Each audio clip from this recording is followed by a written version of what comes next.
Most people think that they're feeling their feelings simply because they experience discomfort, when actually what they're doing is numbing, suppressing, discharging, or otherwise avoiding or escaping their emotions. So how do you actually feel a feeling?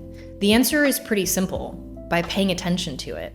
But that doesn't mean that it's easy, which is why most of us, at least some of the time, are escaping our difficult emotions. The first thing that you want to do is identify the emotion that you're feeling, but you want to be as specific as possible here. So instead of saying something really broad like, I feel bad, I feel stressed, you want to really get down to what it is you're feeling. I feel irritated, I feel dread, I feel lonely, I feel abandoned. If you feel overwhelmed, why do you feel overwhelmed? I feel incapable.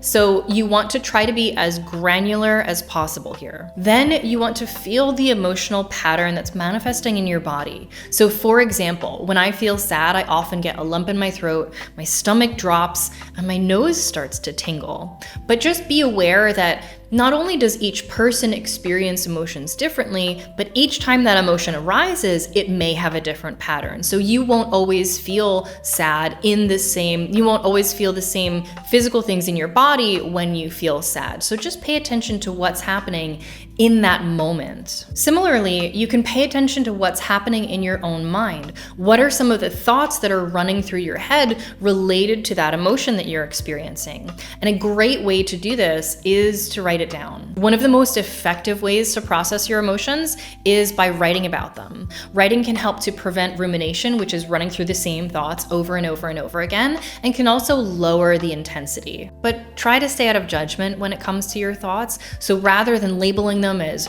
good or bad, or I shouldn't be thinking this way, if you really feel a need to categorize them, you can think of them as helpful or unhelpful. And lastly, write down any actions that you took or urges that you had for actions that you wanted to take. For example, I really wanted to fire off a nasty email to my colleague.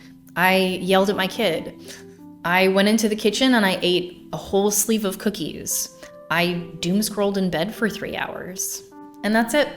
That's how you feel a feeling.